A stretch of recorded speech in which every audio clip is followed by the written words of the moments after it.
Hello बच्चों, कैसे हो आप लोग? सब कुछ बढ़िया, एकदम ठीक ठाक, बिल्कुल मस्त। आशा करते हैं कि अगर आप ये वीडियो देख रहे हैं तो बाकी सब कुछ ठीक ठाक चल रहा होगा। आज की क्लास में हम लोग देखने वाले हैं कंपैरिजन। सबसे पहले तो हम लोग कंपैरिजन देखेंगे कि कोवैलेंट कंपाउंड और आयनिक कंपाउंड के बीच क्या डिफरेंस है, जो कि कोवैलेंट कंपाउंड का फिजिकल प्रॉपर्टी आयनिक कंपाउंड के फिजिकल प्रॉपर्टी से बिल्कुल डिफरेंट आता है। इसके बाद हम लोग देखने वाले हैं सैचुरेटेड अनसैचुरेटेड कार्बन देखने वाले हैं, जो कि बहुत ही इंपॉर्टेंट है। ये आपको ऑर्गेनिक स्टार्ट हो जाएगा, ऑर्गेनिक केमिस्ट्री, जो कि आपको 12th में बिल्कुल डिटेल से 11 12th में आपको डिटेल से पढ़ना है। यहाँ पे जस्ट इंट्रोडक्शन होगा, तो हम लोग सैचुरेटेड अनसैचुरेटेड कार्बन पढ़ने वाले, कार्बन कंपाउंड पढ़ने वाले। उसके बाद फिर हम लोग देखने वाले चैन, सीरीज और रिंग। उसके बाद फिर फंक्शनल ग्रुप देखेंगे इस वीडियो में। आज के वीडियो में बस इतना ही देखेंगे, उसके बाद फिर अगले नेक्स्ट वीडियो में। तो स्टार्ट करते हैं हम लोग सबसे पहले कोवैलेंट कंपाउंड और आयनिक कंपाउंड से।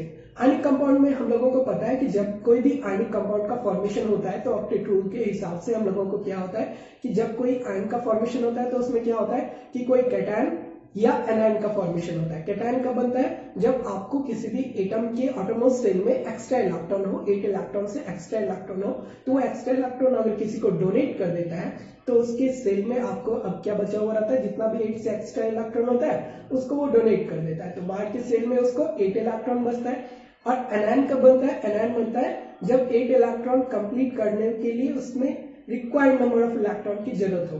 तो उसमें हम लोगों को क्या करते हैं, जब वो किसी से 1 इलेक्ट्रॉन या 2 इलेक्ट्रॉन एक्सेप्ट कर लेता है तो उस पर नेगेटिव चार्ज क्रिएट हो जाता है। उसको हम लोग क्या करते हैं? एनायन कहते हैं। कैटायन का क्या होता है? पॉजिटिव चार्ज क्रिएट हो जाता है। तो अगर आप लोग आयनिक कंपाउंड देखते हैं, सबसे सिंपल आयनिक कंपाउंड आपको कौन सा है? Sodium chloride. सब जगह मिलता है आपको, टेबल साल्ट भी कहते हैं इसको। घर में जो नमक है उसको हम लोग सोडियम क्लोराइड कहते हैं। तो इसमें आप देखिए कि सोडियम का इलेक्ट्रॉनिक कॉन्फ़िगरेशन कितना था? 2 8 और 1। तो इसमें से आपको 2 8 और 1 में से एक इलेक्ट्रॉन या एक्स्ट्रा 8 से ज्यादा हो रहा है जस्ट, तो ये क्या करेगा? 8 इलेक्ट्रॉन डोनेट कर देगा। तो यहाँ पे एक्सेप्ट कौन करेगा? इसका इलेक्ट्रॉनिक कॉन्फ़िगरेशन क्लोरीन का देखते हैं। तो क्लोरीन का इलेक्ट्रॉनिक कॉन्फ़िगरेशन है 2 8 और 7। तो ये अगर एक इलेक्ट्रॉन एक्सेप्ट कर ले सोडियम वाला, तो ये क्या हो जाएगा आपको? इसका भी ऑटोमोस्ट सेल में 8 हो जाएगा। तो इसका हो जाएगा 2 8 और 8 इलेक्ट्रॉनिक कॉन्फ़िगरेशन, इसका हो जाएगा 2 और 8। तो दोनों का ऑक्टेट कंप्लीट हो जाएगा। तो इसी को फॉलो करते हुए आयनिक कंपाउंड बनता है। तो इस कंपाउंड के बनने के बाद क्या होता है कि एक कैटायन को एनायन क्या करता है? चारों तरफ से घेर के रखता है। तो ये कैटायन पॉजिटिवली चार्ज, ये आपको एनायन नेगेटिवली चार्ज। इसके बीच जो फोर्स ऑफ अट्रैक्शन होगा वो बहुत ज्यादा होगा। विथ रिस्पेक्ट टू अगर हम लोग कोवैलेंट कंपाउंड में देखें, तो कोवैलेंट कंपाउंड में क्या होने वाला है? पूरा नहीं मिटाना था। मान लीजिए कि ये आपको कोवैलेंट कंपाउंड के बारे में अब हम लोग बात करते हैं।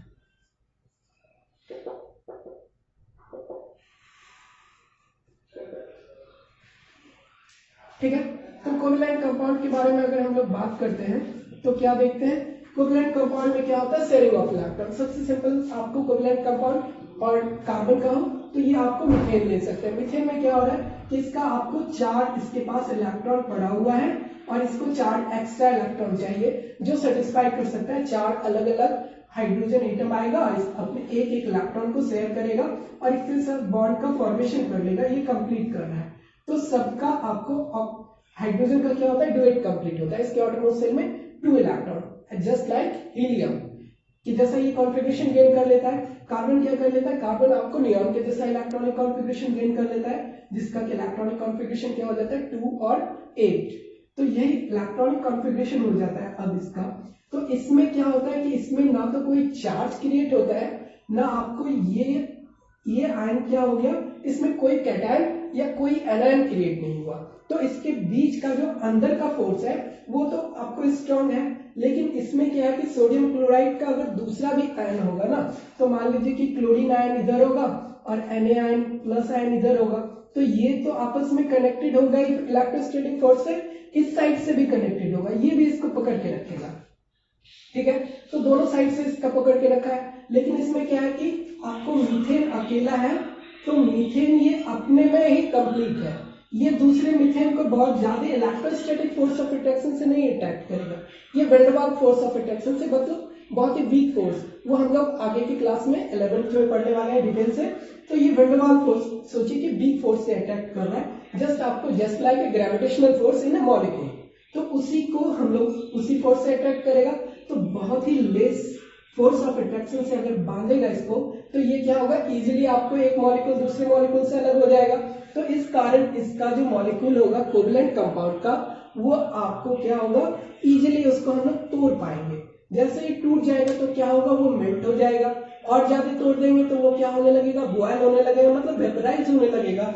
तो इस कंडीशन में क्या होता है, कोवलेंट कंपाउंड का आपको मेल्टिंग पॉइंट, बॉइलिंग पॉइंट बहुत ही जनरली इसका कोवलेंट कंपाउंड का मेल्टिंग पॉइंट, बॉइलिंग पॉइंट बहुत लो होता है। क्योंकि केमिस्ट्री है तो इसमें एक्सेप्शन तो होगा ही होगा। तो कार्बाइड और बाकी कुछ ऐसे भी कंपाउंड है जिसका कि आपको melting point, boiling point high होता है। तो लेकिन अगर हम लोग इस साइड आए तो सोडियम आयनिक कंपाउंड में आए, तो इसमें क्या हो रहा है कि एक मॉलिक्यूल दूसरे मॉलिक्यूल के पार्टिकल को भी अट्रैक्ट करके रख रहा है, क्योंकि इलेक्ट्रोस्टैटिक फोर्स ऑफ अट्रैक्शन इधर भी वर्क कर रहा है। तो इसके कारण क्या होगा कि इसका melting point, boiling point high हो जाएगा। इसके बाद भी और भी क्या देखिएगा कि अगर ये आयनिक कंपाउंड मोल्टन स्टेट में है, मतलब कि आपको इसको हीट करके इसको लिक्विड फॉर्म में अगर कन्वर्ट कर दिए, तो भी ये क्या करेगा, इसका आयन आपके सॉल्यूशन में रहेगा, मतलब कि इसका आयनिक आयन रहेगा आपको, तो वो भी क्या करेगा, इलेक्ट्रिसिटी को कंडक्ट करेगा। इलेक्ट्रिसिटी को कंडक्ट करने के लिए आपको चार्ज पार्टिकल चाहिए, या तो इलेक्ट्रॉन, या तो आपको कैटायन या एनायन। तो इसमें तो आपको इलेक्ट्रॉन तो फ्री नहीं है, लेकिन इसका कैटायन और एनायन क्या कर रहा है, पास कर पाएगा। तो आपको आयनिक कंपाउंड में क्या होगा, ये मोल्टेन और ये अपने सॉल्यूशन स्टेट में, सॉल्यूशन मतलब कि किसी सॉल्वेंट में डाल दिए, जैसे कि वाटर में डाल दिए, तो Na+ आयन अलग हो जाएगा, Cl- आयन अलग हो जाएगा, वो भी इलेक्ट्रिसिटी को कंडक्ट करेगा। तो आपको आयनिक कंपाउंड का मेल्टिंग पॉइंट हाई होगा, बॉइलिंग पॉइंट हाई होगा, इलेक्ट्रिसिटी का गुड कंडक्टर होगा।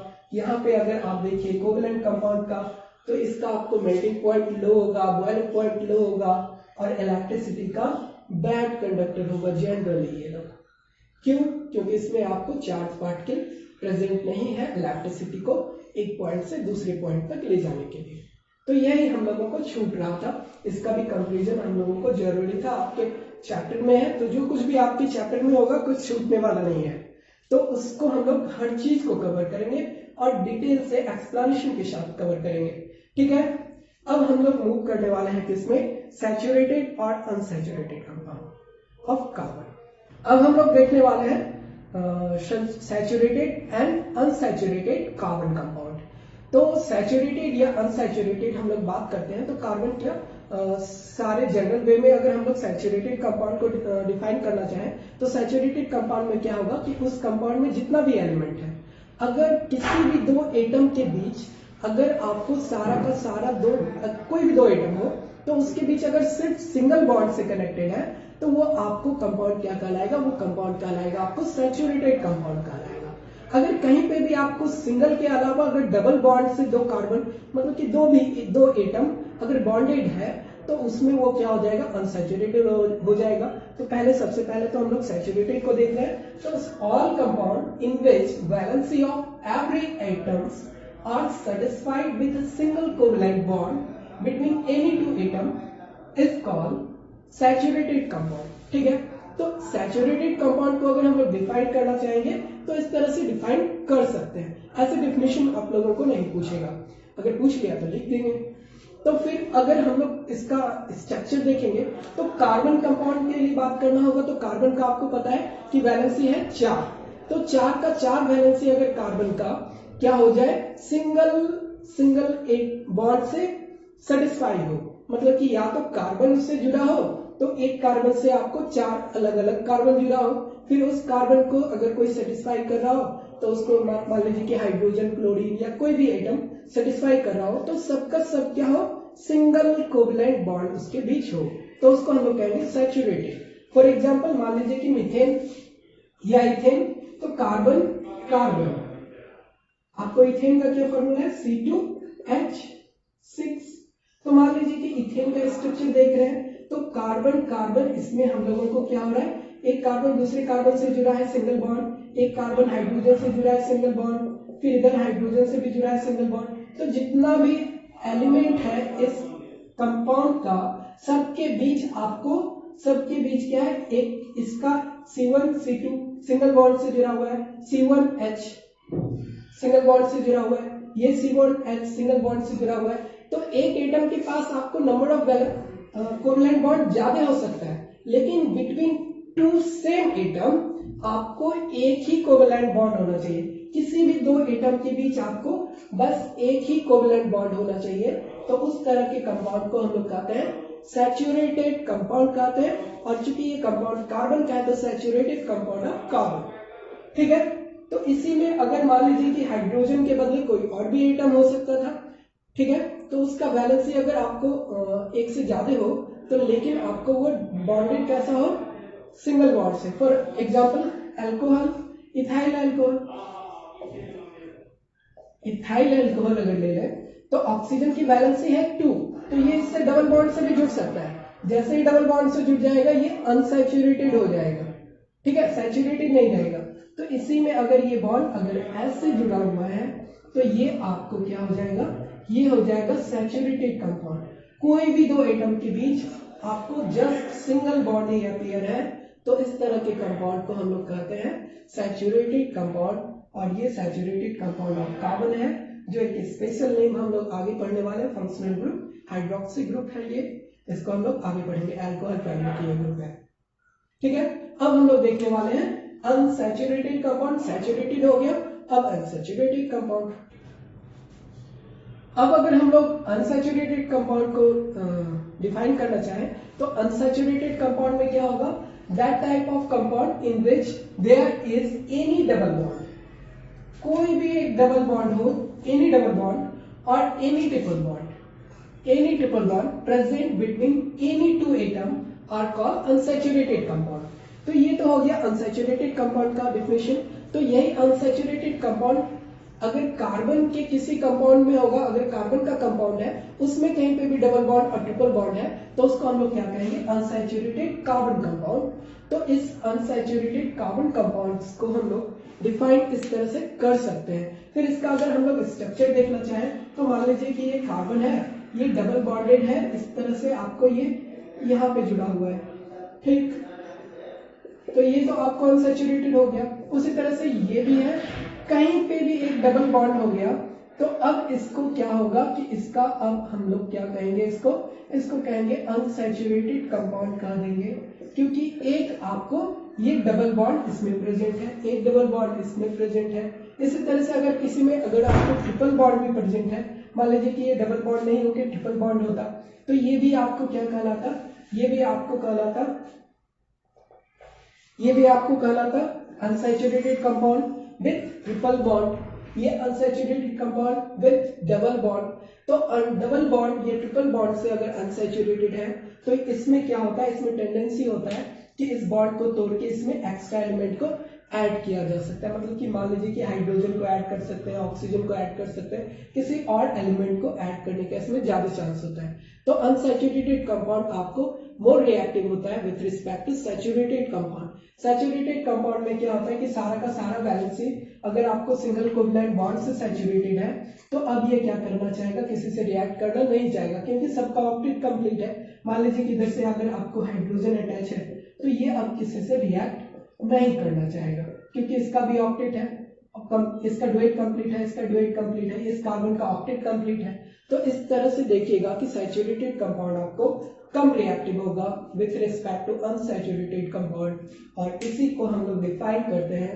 अगर हम लोगों को डिफिनेशन पूछे तो डिफिनेशन भी लिख सकते हैं। इसका एग्जाम्पल अगर हम लोग को पूछे तो एग्जाम्पल में भी दिखा सकते हैं कि क्या हम लोगों को सैचुरेटेड कौन सा कंपाउंड होगा, कौन अनसैचुरेटेड कंपाउंड होगा। अगर आपको स्ट्रक्चर दे दे तो उसे स्ट्रक्चर में से आप उसको आइडेंटिफाई भी कर सकते हैं कि ये सैचुरेटेड है, ये अनसैचुरेटेड है। इसके बाद हम लोग देखेंगे इसके अब हम लोग देखने वाले हैं चैन और आपको ब्रांच और रिंग देखने वाले हैं। Chain, branch and ring compound of carbon. अब हम लोग पढ़ने वाले हैं चैन, ब्रांचेस एंड रिंग्स के बारे में पढ़ने वाले हैं। इसका स्ट्रक्चर में क्या डिफरेंस होता है। इसके स्ट्रक्चर में मेन डिफरेंस जो होता है वो हम लोग अब देखने वाले हैं। तो सबसे पहले हम लोग चैन को डिफाइन कर लें। तो चैन को कैसे डिफाइन करते हैं? That type of carbon compound in which every carbon atom are bonded with only maximum of 2 other carbon atoms. मतलब कि मान लीजिए कि कोई एक कार्बन एटम है, इसके साथ ज्यादा से ज्यादा आपको 2 कार्बन एटम बॉन्ड हो सकता है, किसी भी डायरेक्शन से बॉन्ड हो जाए। तो इसमें इसी तरह का अगर स्ट्रक्चर को ये फॉलो करते रहे तो इसको हम लोग क्या कहते हैं? इस स्ट्रक्चर को कहते हैं चैन कहते हैं। तो क्या कर रहा है कि that type of carbon compound in विच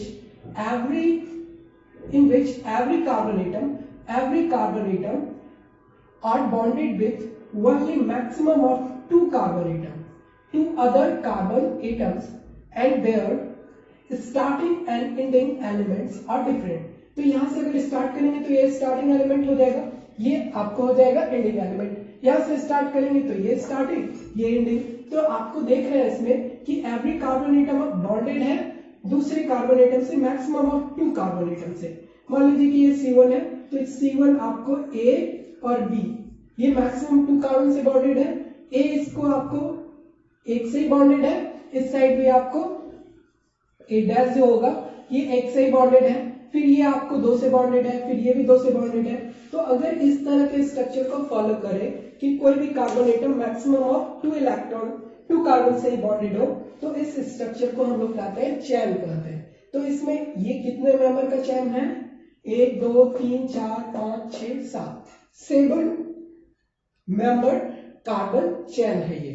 इसको हम लोग डिफाइन इसी तरह से करते हैं कि 7 मेंबर का कार्बन चैन है। इस स्ट्रक्चर में अगर हम लोग सीधे नहीं भी लिख के, अगर इस स्ट्रक्चर में हम लोग इस तरह से इसको डिफाइन करें, मान लीजिए कि ये इस तरह से है, तो भी ये आपको चैन ही है। तो स्ट्रेट होना जरूरी नहीं है, ये आपको क्या है कि कोई भी 2 कार्बन आपको मैक्सिमम आपको 2 ही कार्बन से अटैच है, एक इधर कार्बन है एक इधर है। बाकी वैलेंसी इसका किससे सेटिस्फाई होना चाहिए? इसका बाकी का वैलेंसी आपको हाइड्रोजन से सेटिस्फाई होना चाहिए। ये मोनोवैलेंट कोई भी एटम हो सकता है। मोनोवैलेंट इसलिए कह रहे हैं क्योंकि अगर डाइवैलेंट होगा तो यहाँ पे ऑक्सीजन हो जाएगा, इसको कनेक्ट कर देगा तो आपको वो रिंग बना देगा। तो मोनोवैलेंट होना चाहिए, किसी भी मोनोवैलेंट एटम से ये बॉन्डेड होना चाहिए। अगर डाइवैलेंट से भी हो सकता है तो आपको डबल बॉन्डेड से हो, ट्राइवैलेंट से हो तो ट्रिपल बॉन्ड से बॉन्डेड हो, तब उसमें हम लोग उसको हम लोग क्या कह पाएंगे? उसको हम लोग चैन कह पाएंगे। तो चैन में आपको 2 बॉन्ड होना, मतलब कि एक कार्बन से 2 कार्बन कनेक्टेड होना चाहिए। इसमें ये जरूरी नहीं है कि सारा का सारा आपको सिंगल बॉन्ड ही हो, आप कहीं पे डबल बॉन्ड भी रख सकते हैं। तो जो रेस्ट बैलेंस बचेगा उसको हाइड्रोजन सेटिस्फाई करेगा। यहाँ पे डबल हो गया, यहाँ पे आप ट्रिपल भी कर सकते हैं। तो रेस्ट इसका कितना बचेगा? रेस्ट इसका 1 ही बैलेंस बचेगा। तो आपको एक ही हाइड्रोजन इधर चाहिए, इसको भी आपको एक ही हाइड्रोजन चाहिए। तो ये आपका क्या हो गया? 7 मेंबर का अभी भी ये चैन है, लेकिन इसमें आपको डबल बॉन्ड नहीं दिया है, ट्रिपल बॉन्ड नहीं दिया है। तो इसी सब कारण से हम लोगों को देखते हैं कि चैन का देखे हुए थे कि कार्बन कंपाउंड का आपको 7 ही मेंबर है, लेकिन क्या हो जाएगा? ये अलग कंपाउंड हो जाएगा। पहले वाला अलग था स्ट्रक्चर जब सिंगल बॉन्ड था, अब इसको एक और हटा देंगे तो ये स्ट्रक्चर अलग हो जाएगा। तो हम लोग देख सकते हैं कि इसमें बहुत सारा हम लोग आइसोटॉप भी देखेंगे, वो हम लोग इसके बाद जस्ट पढ़ने वाले हैं। अब हम लोग ब्रांच को डिफाइन करेंगे। तो ब्रांच के बारे में पढ़ने वाले हैं। तो ब्रांच को कैसे डिफाइन कर सकते हैं? तो that type of carbon compound in which there is at least one such carbon atom which is attached with more than 2 other carbon atoms are called